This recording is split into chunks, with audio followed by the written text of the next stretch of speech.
കൂടാതെ പുതിയ വീഡിയോയിലേക്ക് എല്ലാവർക്കും സ്വാഗതം. ഇന്നത്തെ നമ്മളെ വീഡിയോ കഴിഞ്ഞ തവണ നമ്മൾ വീഡിയോ ചെയ്തിരുന്നപ്പോൾ BU മീറ്ററിൻ്റെ കണക്ഷൻസ് എങ്ങനെയാണെന്നുള്ള കമൻറ്റ് വന്നിരുന്നു. ആ കമൻറ്റിനുള്ള മറുപടിയാണ് ഇന്നത്തെ നമ്മുടെ വീഡിയോ. അപ്പോൾ ഇതാണ് ഞാൻ പിടിപ്പിച്ചിരുന്ന ആ BU മീറ്റർ, ഞാൻ വീഡിയോയിൽ കാണിച്ചിരുന്ന ആ BU മീറ്റർ ഈ കാണുന്നതാണ്. ഇതിൽ കണക്ഷൻസ് കറക്റ്റായിട്ട് തന്നെ എഴുതിയിട്ടുണ്ട്. 12 വാൾട്ട് ഗ്രൗണ്ട്, അത് 12 വാൾട്ട് സപ്ലൈ ആണ്, DC സപ്ലൈ ആണ് ഇതിലേക്ക് കൊടുക്കേണ്ട കറണ്ട്. അതിൻ്റെ പ്ലസ് ആണ് ഈ 12 വാൾട്ട് എന്ന് എഴുതിയിരിക്കുന്നത്, മൈനസ് ആണ് ഗ്രൗണ്ട്. പിന്നെ റൈറ്റ് ഇന്ന്, ഗ്രൗണ്ട് ലെഫ്റ്റ് ഇന്ന്.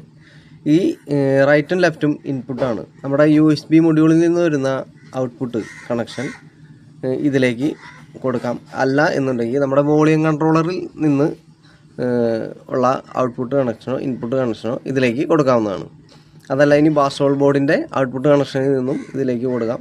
അപ്പോൾ എന്താണെന്ന് വെച്ച് കഴിഞ്ഞാൽ നമ്മൾ ഈ BU മീറ്റർ പിടിപ്പിക്കുമ്പോൾ ഇതിന് വളരെ ഗെയിൻ കുറവായിട്ടാണ് എനിക്ക് ഫീൽ ചെയ്തത്. അപ്പോൾ ഞാൻ ഇതിൽ ഒരു ഗെയിനർ ബോർഡ് ആഡ് ചെയ്തിട്ടുണ്ട്, കണ്ടില്ലേ? ഇതിൻ്റെ ഈ ഗെയിനർ ബോർഡിൻ്റെ ഇൻപുട്ടിലേക്ക് കറണ്ടും നമ്മുടെ USB മൊഡ്യൂളിൽ നിന്നുള്ള ഔട്ട്പുട്ടും ഇതിലേക്ക് കൊടുത്തിട്ട് ഇൻപുട്ട് ആണ് ഞാൻ ഈ ഗെയിനർ ബോർഡിൻ്റെ ഈ BU മീറ്ററിലേക്ക് കൊടുക്കുന്നത്. ഇങ്ങനെയാണ് ഇതിൻ്റെ കണക്ഷൻ വരുന്നത്. അപ്പോൾ ഇതിൻ്റെ ബാക്കിലായിട്ട് തന്നെ ഒരു സ്വിച്ച് നമുക്ക് പിടിപ്പിച്ച് തന്നിട്ടുണ്ട്. ഇവർ തന്നെ ഓൾറെഡി ഫിക്സ് ആക്കി വെച്ചിട്ടുണ്ട്.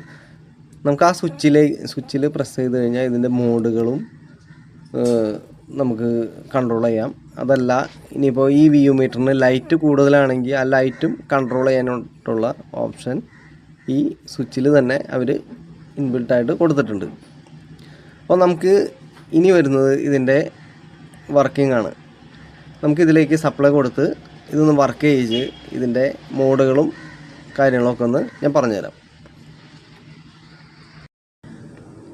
അപ്പോൾ ഞാൻ കൊടുത്തിരിക്കുന്ന ഗെയിനർ ബോർഡ് ഒരു 4558 IC വരുന്ന ഒരു ഒപ്പാമ്പ് IC വരുന്ന ഒരു ഗെയിനർ ബോർഡാണ് ഞാൻ കൊടുത്തിരിക്കുന്നത്. ഇനിയിപ്പോൾ അതല്ല, മാർക്കറ്റിൽ ഇങ്ങനത്തെ ബോർഡും അവൈലബിൾ ആണ്.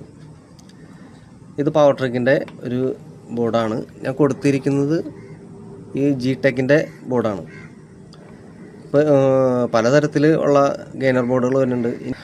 ട്രാൻസിസ്റ്റർ വെച്ചിട്ടുള്ള ഗെയിനർ ബോർഡുകളും മാർക്കറ്റിൽ അവൈലബിൾ ആണ്.